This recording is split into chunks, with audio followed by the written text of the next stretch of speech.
So welcome back to our YouTube channel Quick Prep. My name is Shahrukh Saifi. तो last video के अंदर मैंने आपको 11th क्लास पॉलिटिकल साइंस से related chapter number 1st, 2nd और 3rd के क्वेश्चन आंसर जो कि 2 नंबर, 4 नंबर और 6 नंबर में प्रोवाइड करवा दिए थे और उसकी पीडीएफ टेलीग्राम ग्रुप में भी अपलोड कर दी थी।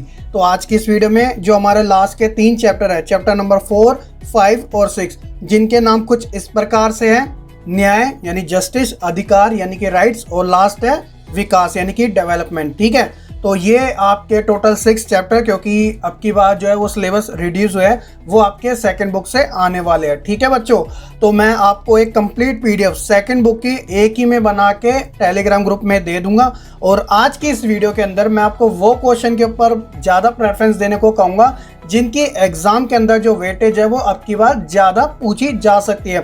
और इफ़ अगर वो क्वेश्चन चेंज होके आ जाता है तो आपको कैसे समझना पड़ेगा कि ये क्वेश्चन वही क्वेश्चन है और इसके अंदर आंसर बस थोड़ा बहुत मॉडिफाई करके लिखना है। तो बने रहिएगा इस वीडियो में, और चैनल पे नए हैं तो जरूर सब्सक्राइब कर लीजिएगा, बेल आइकन दबाना बिल्कुल ना भूलें ताकि आपको आने वाली हर एक लेटेस्ट वीडियो की अपडेट सबसे पहले मिल सके। तो चलिए बच्चों, आज की इस वीडियो को हम शुरू करते हैं।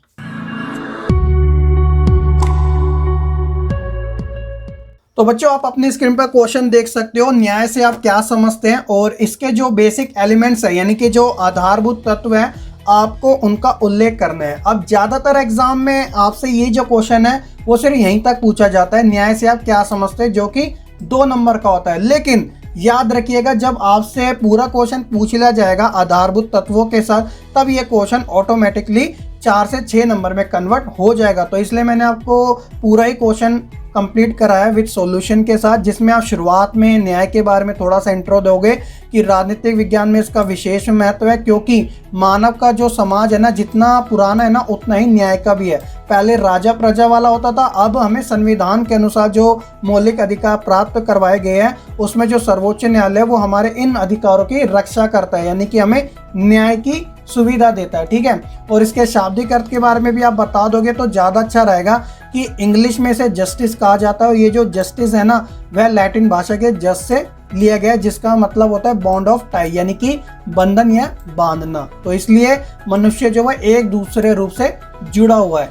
और अगर इसके एलिमेंट्स की बात करें तो वो आपके 5 है। पहला है सत्य, यानी कि न्याय के अंदर सच ही तो चलता है। दूसरा है एक आधारभूत तरीके से, यानी एक क्रम के अकॉर्डिंग न्याय होना चाहिए कि ऐसा ना हो कि किसी को ज़्यादा फैसिलिटी दी जा रही है, किसी को कम। और कानून के समक्ष समानता, तो ये आपके समानता के अधिकार में दिया गया है, इक्वालिटी बिफोर लॉ, जिसके अंदर किसी के साथ जाति, धर्म, रंग, लिंग आदि के आधार पर भेदभाव ना हो और नागरिकों की उन्नति और विकास के लिए समान अवसर से प्राप्त हो। उसी तरह स्वतंत्रता हो गया, तो इसके अंदर न्याय और स्वतंत्रता में घनिष्ठ संबंध होता है और एक स्वच्छ वातावरण में ही मनुष्य इस न्याय को प्राप्त कर सकता है। लास्ट जो है वो काफी इंपॉर्टेंट है कि प्रकृति की अनिवार्यता के प्रति सम्मान। तो इसमें क्या होता है बच्चों कि कोई व्यक्ति है तो उसे उस काम के लिए मजबूर ना किया जाए जो कि उसके लिए असंभव हो, यानी कि इम्पॉसिबल हो, प्राकृतिक काम। जैसे उदाहरण के तौर पे किसी बीमार व्यक्ति या फिर किसी बूढ़े व्यक्ति से भारी शारीरिक काम करवाना वो शोषण होगा उसका या फिर अन्याय होगा। तो ये चीजें एक्सेप्टेबल नहीं है न्याय के आधारभूत तत्वों के अंदर। ठीक है, आगे क्वेश्चन है सामाजिक न्याय के बारे में कि इससे आप क्या समझते हैं और इसको किस प्रकार से प्राप्त किया जा सकता है। तो आप यहाँ पर उसका अर्थ लिखोगे, जहाँ पर मैंने आपको बता रखा कि ये सीमित और व्यापक अर्थ में इसका वर्णन है। तो सीमित के बारे में और व्यापक के बारे में कुछ इस प्रकार से दिया गया है, और वहीं सामाजिक न्याय को हम किस प्रकार से प्राप्त कर सकते हैं उनके पॉइंट आप यहाँ पर देख सकते हो। पूरे 5 पॉइंट लिखे हैं, काफ़ी सिंपल से हैं, तो ये आप देख सकते हो। जैसे इसके अंदर पिछड़े वर्गों के लिए विशेष सुविधाएं, जाति प्रथा का समान अधिकार, तो ये काफ़ी इंपॉर्टेंट पॉइंट्स माने जाते हैं हाईलाइट करने के लिए, ताकि एग्जामिनर को ऐसा लगे कि बच्चा वाकई में कुछ चीज़ें समझ के आया, पढ़ के आया और एक अच्छी तरीके से अपना आंसर को प्रेजेंट कर पा रहा है। ठीक है, अगला जो है वो है न्याय के सिद्धांत। तो ये क्वेश्चन आपको ज़रूर करना है क्योंकि ये आपकी एनसीईआरटी बुक के जो टेक्स्ट बुक क्वेश्चन होते हैं ना उसमें से लिया गया है। क्वेश्चन ये 6 नंबर का आपसे पूछ लिया जाता है, लेकिन इसकी क्वांटिटी 4 नंबर में भी होती है। तो 3 है इसके अंदर, पहला है समान लोगों के प्रति बर्ताव और तीसरा है विशेष जरूरतों का विशेष। लेकिन दूसरा आपको समझना ज़रूरी है। इसमें होता क्या है कि लोगों को उनकी कौशल, योग्यता और मेहनत के आधार पर ही उचित पारिश्रमिक दिया जाना चाहिए। ऐसा ना हो कि जैसे कक्षा 10 के अंदर सभी बच्चों को 90% दे देना, तो ये क्या हो जाएगा, अन्याय हो जाएगा। तो उनकी मेहनत, कौशल, योग्यता के आधार पर न्याय मिलना जरूरी है। ठीक है बच्चों, तो आगे के जो क्वेश्चन आएंगे उनके बारे में आपको ज़्यादा डिस्कस नहीं करूंगा, क्योंकि चैप्टर को समझाते वक्त मैं आपको अच्छे से बताऊंगा, लेकिन क्वेश्चन की टाइप्स बता देता हूं। जैसे है क्वेश्चन नंबर 16 की न्यायपूर्ण बंटवारे पर आपको टिप्पणी लिखनी है, जो कि 4 या 6 नंबर में आपसे पूछा जा सकता है। तो एग्जाम के अंदर आपको ये क्वेश्चन कुछ इस तरीके से लिखना पड़ेगा। जब आपसे क्वेश्चन पूछे जाते हैं ना टिप्पणी वाले, टिप्पणी मतलब होता है कमेंट करना, तो आपको कुछ इस टाइप से आपकी प्रेजेंटेशन शो होनी चाहिए। शुरुआत में आपका इंट्रो होना चाहिए उसके बारे में, और फिर उसके बाद सुझाव यानी कदम जो भी उठाए गए हैं वो आप पॉइंट में लिख सकते हो। सो इससे आपकी प्रेजेंटेशन जो होती है वो काफ़ी अच्छी होती है। अगला जो क्वेश्चन है वो है कि सामाजिक न्याय का अनुसरण किस प्रकार से किया जा सकता है। तो यहाँ पर शुरुआत के अंदर हर एक क्वेश्चन पॉइंट में तो होना चाहिए, ये आपकी प्रेजेंटेशन में 4 चांद लगाता है, जैसे कि मैंने आपको लिख भी रखा है। अगर आप इन चीज़ों को फॉलो करोगे, गारंटीड है कि एग्जाम में आपको अच्छे नंबर लाने से कोई नहीं रोक सकता। और ये क्वेश्चन शुरुआत में मैंने आपको देखो हेडिंग नहीं दी थी, लेकिन बाद में हेडिंग इधर आपको देखने को मिलेगी और उसका एक्सप्लेनेशन भी देखने को मिलेगा। तो जैसे व्यक्ति की मौलिक आवश्यकताएं और उन मौलिक आवश्यकताओं की पूर्ति और उनको पूर्ति करने के तरीके, तो ये एक सीक्वेंस तरीके से अनुसरण किया जा रहा है किसका, सामाजिक न्याय का। अगला क्वेश्चन देखिए, ये काफ़ी इंपॉर्टेंट है, रोल्स का न्याय का सिद्धांत, क्योंकि टॉपिक के अंदर वितरणात्मक के बारे में भी बात की गई है। तो अरस्तु, प्लेटो और रोल्स के बारे में जिक्र आता है, लेकिन आपको जो मेन फोकस रखना है वो रोल्स के न्याय के सिद्धांत के बारे में रखना है। और रोल्स का जो न्याय का सिद्धांत है उसे अज्ञानता का आवरण नाम से जाना जाता है। तो एग्जाम में हो सकता है एग्जामिनर आपसे रोल्स का न्याय का सिद्धांत ना पूछकर अज्ञानता का आवरण के बारे में आपसे पूछ ले, ताकि आप कंफ्यूज हो जाओ।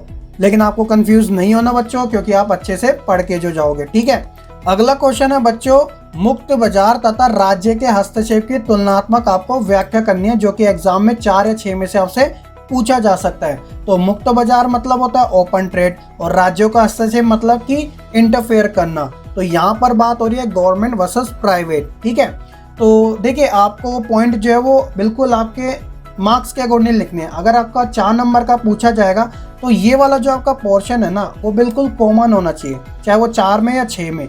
लेकिन जब आप यहाँ देखते हो मुक्त बाजार के पक्ष और विपक्ष में विचार, तो 4 नंबर का आएगा तो 2-2 पॉइंट दोनों से लिखने पड़ेंगे, और 6 नंबर का आएगा तो 3-3 पॉइंट दोनों से लिखने पड़ेंगे। और मैंने आपको एक्स्ट्रा ही दिए, जो आपको अच्छे लगे वो लिख सकते हैं। जैसे कि यहाँ आप देख सकते हैं इसके पक्ष में यानी कि इसके फेवर में मुक्त बाजार के, तो 1, 2, 3, 4 टोटल 4 पॉइंट है। और इसके अगेंस्ट में जहाँ पर राज्यों का हस्तक्षेप आता है तो इसके अंदर 1, 2, 3, 4, 5 है। तो आप कोई भी मार्क्स के अकॉर्डिंग पिक कर सकते हो, ताकि आपको बिल्कुल भी परेशानी ना हो। आपको इतना याद नहीं करने की नीड ही नहीं है, बस जितना आपसे एग्जाम में पूछा जा रहा है उतना ही आपको लिखना है, कोई खिचड़ी नहीं पकानी है। बस आपको पॉइंट का ध्यान रखना है, जितना आप पॉइंट में लिखोगे उतना ही आपके लिए बेनिफिट है।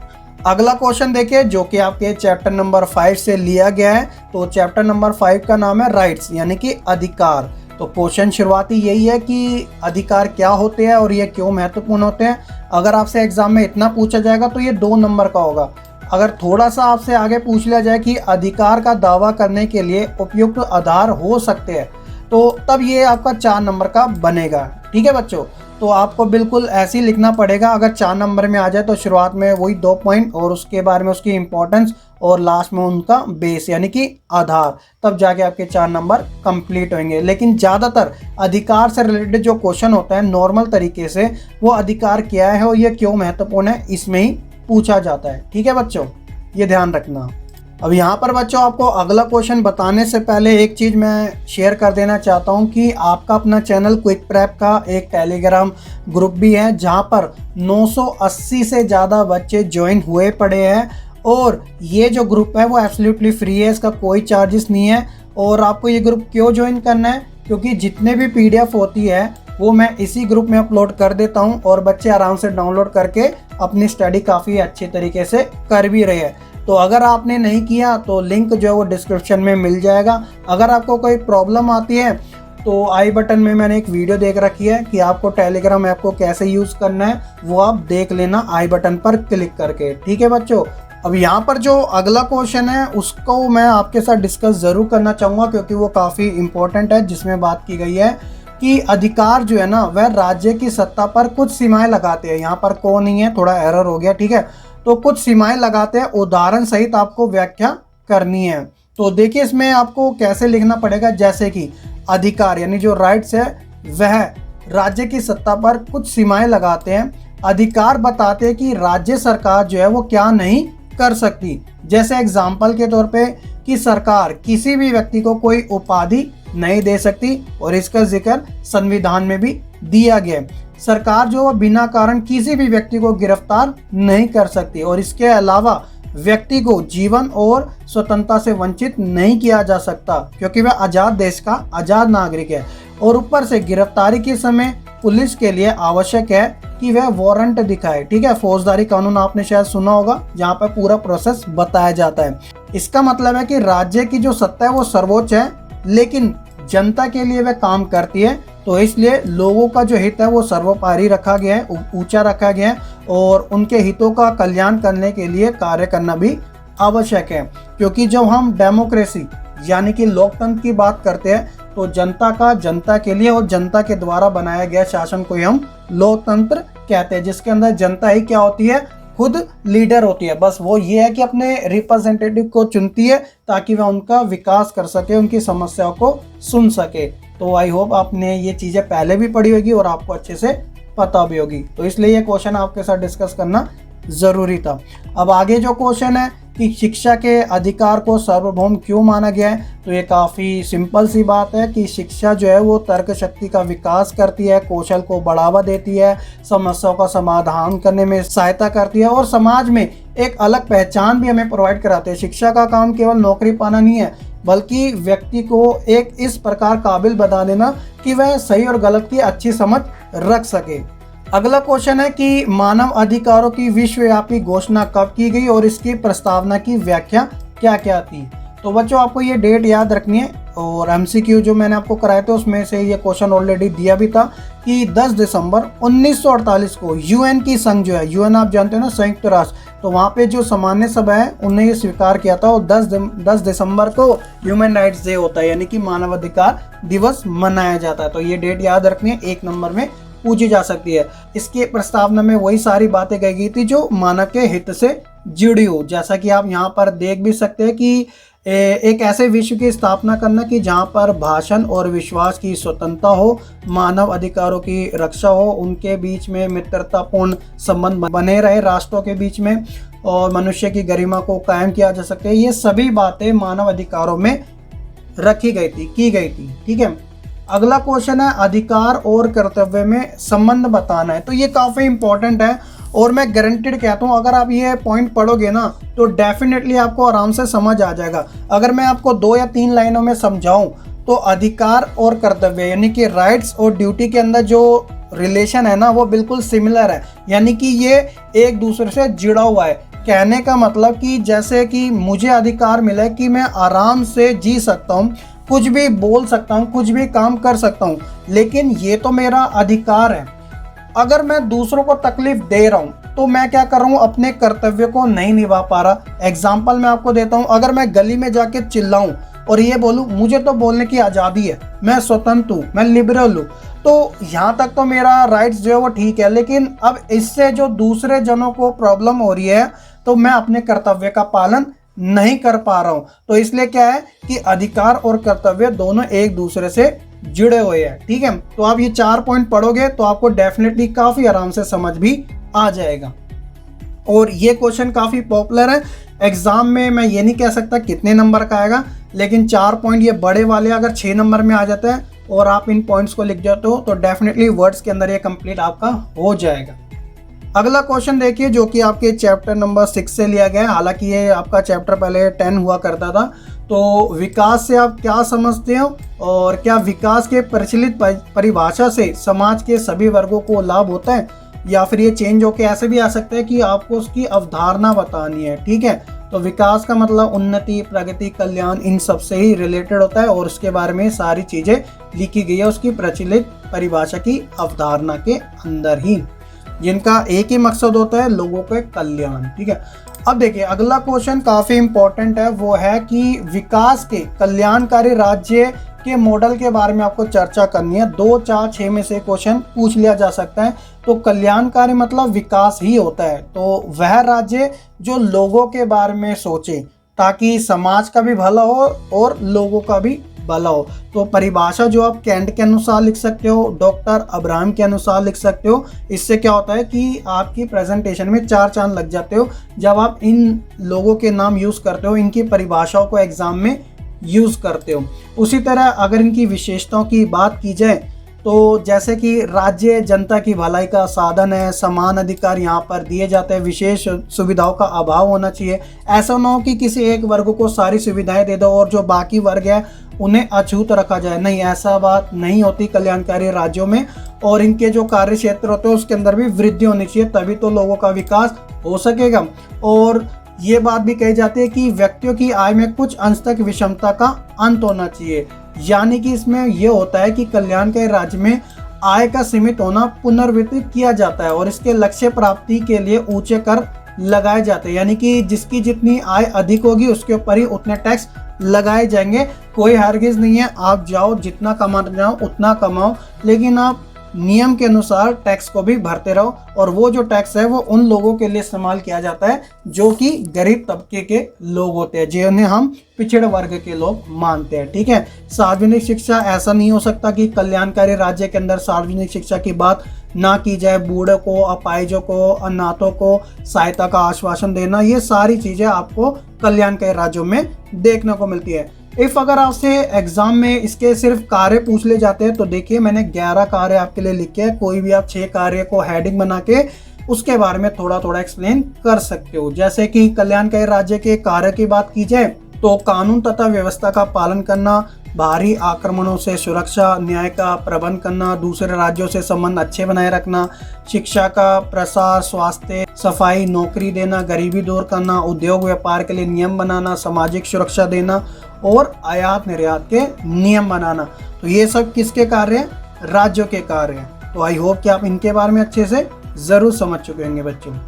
अगला देखिए, विकास के आपको गांधीवादी मॉडल के बारे में कोई 4 मुख्य विशेषताएं लिखनी है, क्योंकि विकास वाला जो आपका चैप्टर है ना उसके अंदर 3-4 जो टॉपिक है उसके अंदर विभिन्न प्रकार के मॉडलों के बारे में चर्चा करनी है, जिसमें से एक मॉडल है गांधीवादी मॉडल। और यही सबसे इंपॉर्टेंट है, अब की बार एग्जाम में पूछा भी जा सकता है। तो इसके अंदर वही विकास से रिलेटेड गांधी जी ने जो बातें कही थी, जैसे कि मानव जो है वो भौतिक प्रणाली नहीं है, नर सेवा नारायण सेवा, विकेंद्रित अर्थव्यवस्था, न्याय संधा की अवधारणा, ये आपके मेन हेडिंग है। और इसी के बारे में एक्सप्लेनेशन दे रखा है जो काफ़ी सिंपल सा है, आपको पढ़ते ही अच्छे से समझ भी आ जाएगा।